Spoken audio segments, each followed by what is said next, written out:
Olá, pessoal! Nessa videoaula de hoje vamos falar sobre humanização da assistência hospitalar. A humanização é o ideal em favor do qual todos devem se sentir convocados e comprometidos. O ideal e a utopia da humanização estão com pressa e pedem passagem. O programa de humanização do Ministério da Saúde iniciou-se em 2001. Essa iniciativa teve como decisão firme do Ministério da Saúde a necessidade de enfrentar os grandes desafios de melhora da qualidade do atendimento público à saúde, como também de valorização do trabalho dos profissionais desta área. O programa do Ministério da Saúde convoca os profissionais de saúde para que trabalhem com afinco nessa direção. Nós devemos criar as condições para que a população se imponha como determinante maior do direcionamento e da qualidade dos serviços de saúde. Temos a esperança e a utopia que, além do saber científico e do conhecimento técnico, o hospital um dia será um ambiente onde o coração tenha vez e onde os clamores do espírito sejam ouvidos. Até porque todo o corpo carrega uma alma, tal que merece cuidado e carinhos especiais. O tema central do Programa Nacional de Humanização da Assistência Hospitalar do Ministério da Saúde é o ser humano, a pessoa humana, especificamente o relacionamento entre as pessoas.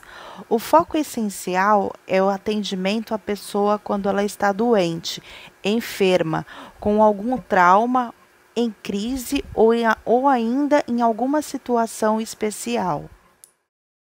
O assunto humanização da assistência hospitalar é amplo e complexo, até porque o ser humano é uma realidade diversificada em sua natureza e em todas as suas manifestações.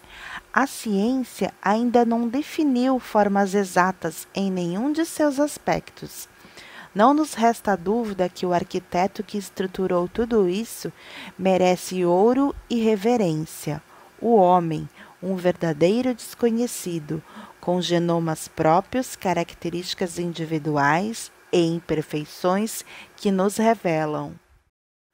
Para falarmos desse assunto tão amplo, que é a questão da humanização na assistência à saúde, temos que citar a Declaração Universal dos Direitos Humanos. Ela data de 10 de dezembro de 1948. Em seu artigo 25º, parágrafo 1º, temos que toda pessoa tem o direito a um padrão de vida capaz de assegurar a si mesmo e a sua família saúde e bem-estar, incluindo alimentação, vestuário, habitação, cuidados médicos e os serviços sociais indispensáveis, e ainda dita direito à segurança em caso de desemprego, doença, invalidez, viuvez, velhice ou em outros casos de perdas de meios de subsistência ou até mesmo em situações fora do seu controle.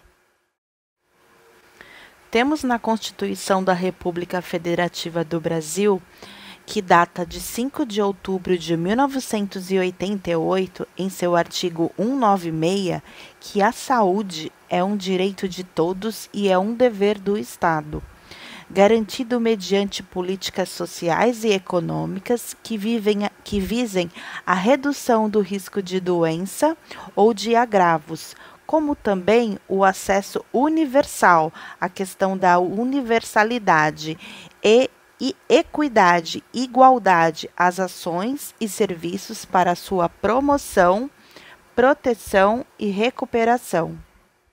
Podemos deixar de falar do conceito de saúde quando estamos discutindo humanização da assistência em saúde. Então, saúde, segundo a Organização Mundial, é o estado de completo bem-estar físico, mental e social.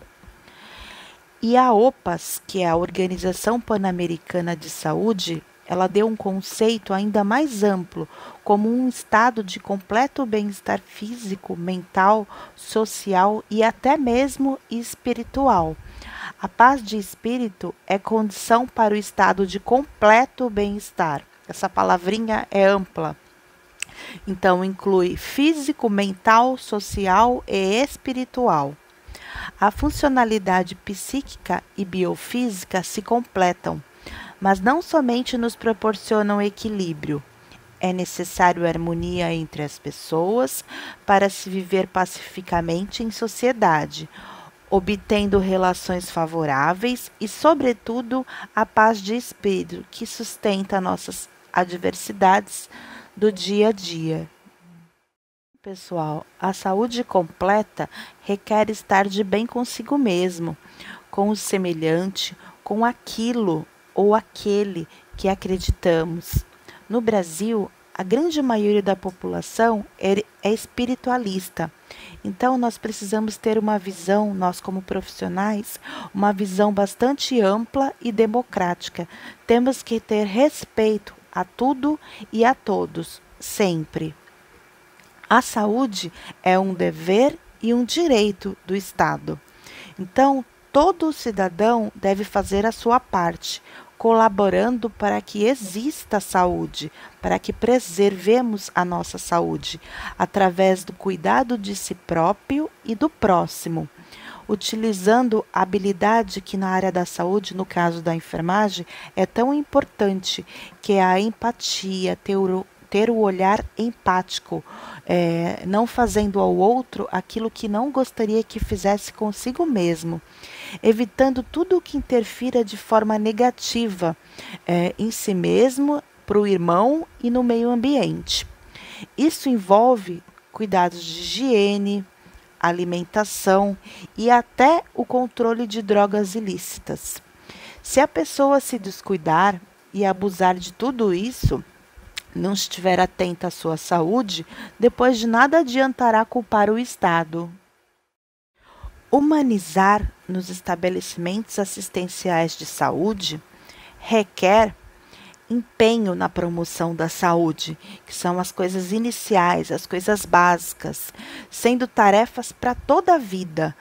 Jamais também podemos esquecer que devemos cuidar do nosso credo, daquilo que acreditamos, da nossa espiritualidade, lembrando lá o conceito da OPAS, né, que é o completo bem-estar, inclui até mesmo a nossa parte espiritual. Se quisermos que o nosso corpo esteja em bom estado, ou seja, em plenitude a nossa saúde. A saúde é um valor e um bem tão magnífico que devemos preservá-la. O seu conceito é vasto, completo e sua abrangência parece não ter limites. É um direito e um dever do cidadão e do Estado. A saúde não é a qualidade de uma pessoa, e sim de uma vida. Há pessoas que, infelizmente, estão fisicamente saudáveis e que vivem uma vida doentia, e ainda há outras que estão fisicamente doentes, porém com vidas saudáveis. Temos aqui algumas formas de relembrar como a vida sadia é fundamentada. Então, ela é fundamentada em valores e qualidades, como respeito, compaixão, altruísmo, que é o tipo de comportamento em que a gente encontra nas pessoas ou nos seres vivos, em que as ações elas são beneficiárias ao outro.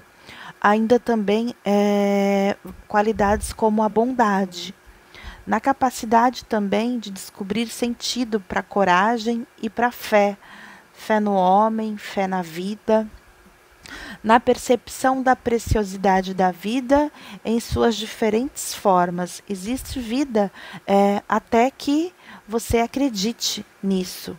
Na habilidade também mais importante do ser, que nós falamos já, que é a empatia, como também ainda na capacidade de você dar e de receber amor. É tarefa da humanização, no que toca ao paciente, a aplicação de um conjunto abrangente de valores que levem a compreender nitidamente os problemas que o paciente enfrenta e possivelmente identificar soluções adequadas.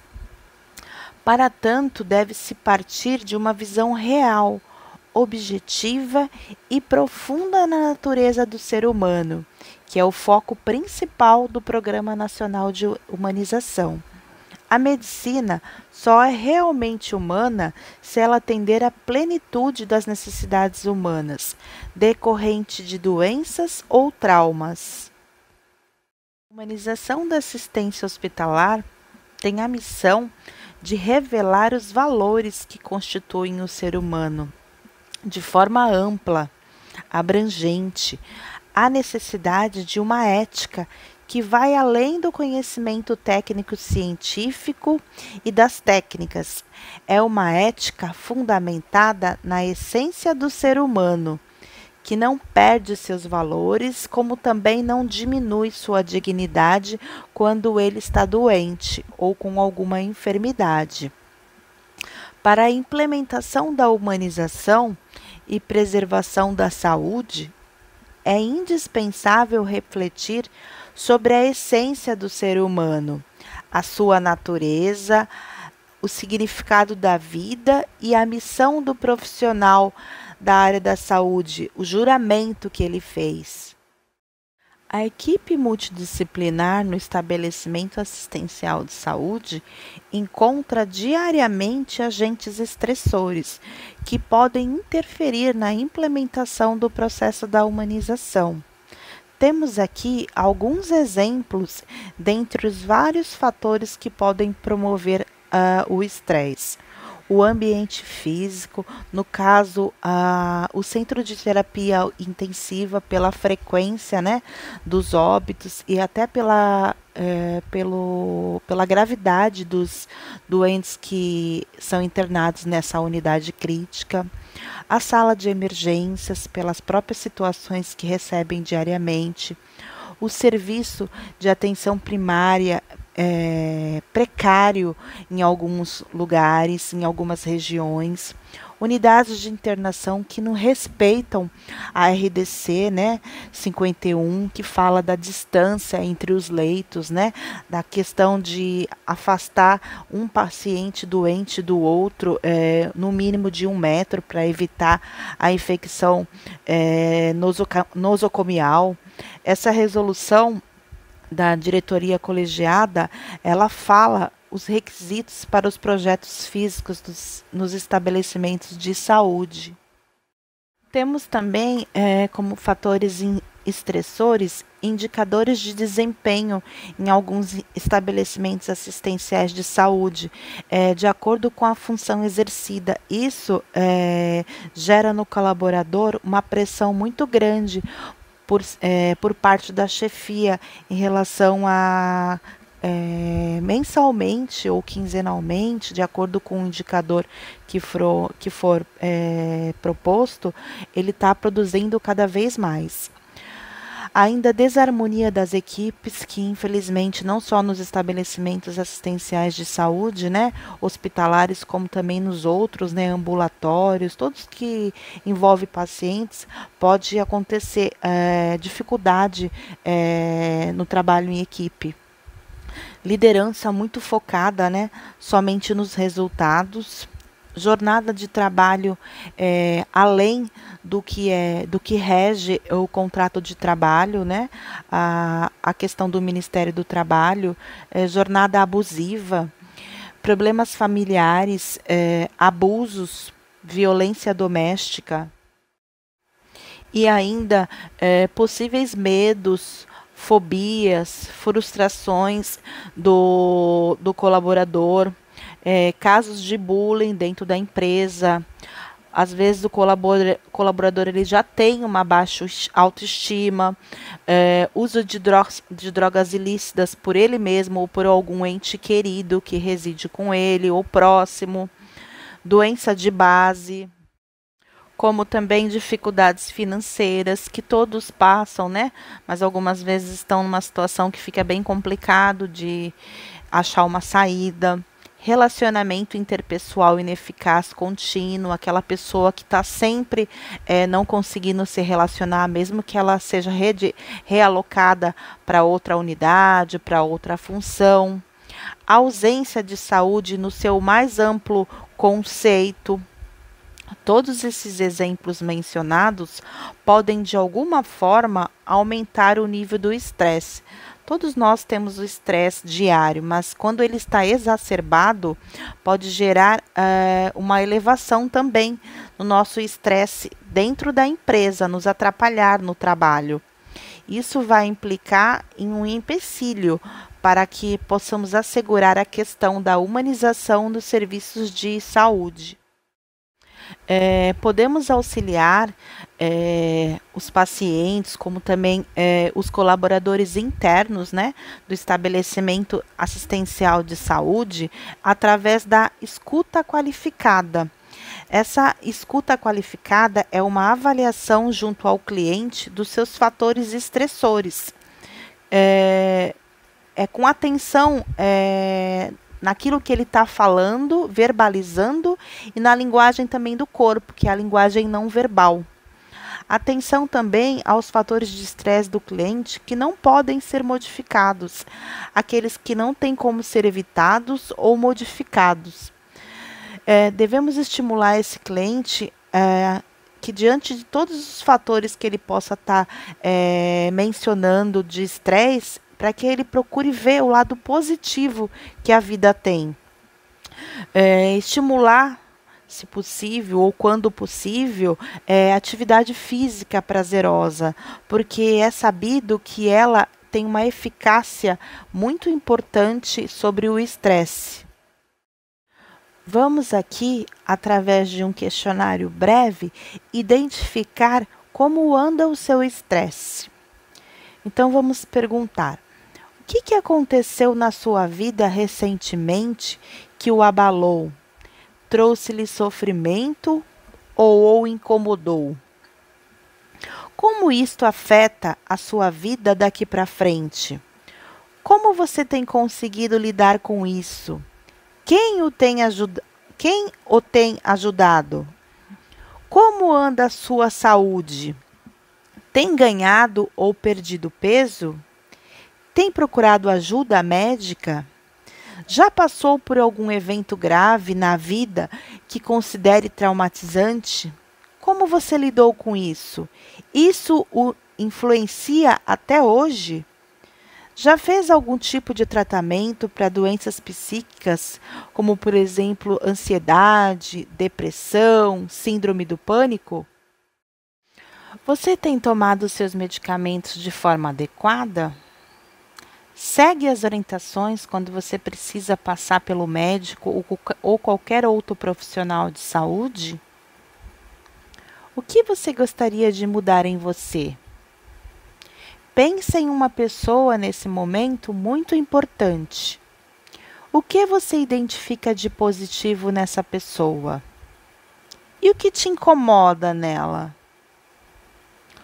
O mundo, nós sabemos que está em constantes transformações.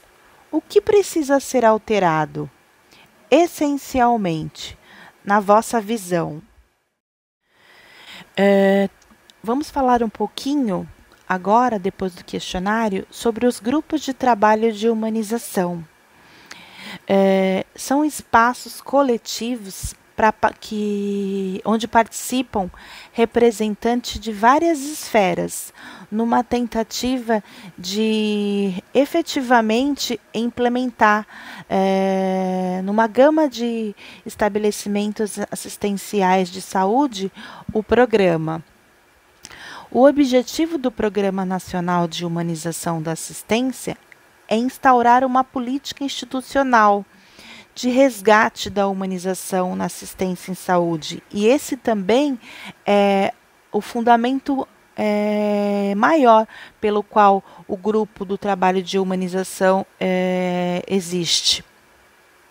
Humanização é a ação ou efeito de humanizar, de tornar humano ou mais humano, tornar afável. A humanização na saúde, ela abrange a mudança na gestão, lá de cima, no processo como um todo, de modo que pacientes e profissionais possam interagir entre si, através de comportamento ético, conhecimento técnico-científico e o entendimento às necessidades dos usuários internos, que são os colaboradores, e os externos, que são os pacientes, os nossos clientes, de forma geral. Nós já iniciamos o Programa Nacional de Humanização da Assistência Hospitalar. Na prática, ele não é tão fácil assim, mas amar é necessário. A humanidade precisa se humanizar. Errar é humano, amar também. O amor ao ser humano humaniza o ser. Não é possível refazer este país sem essa veste. Humanize-se.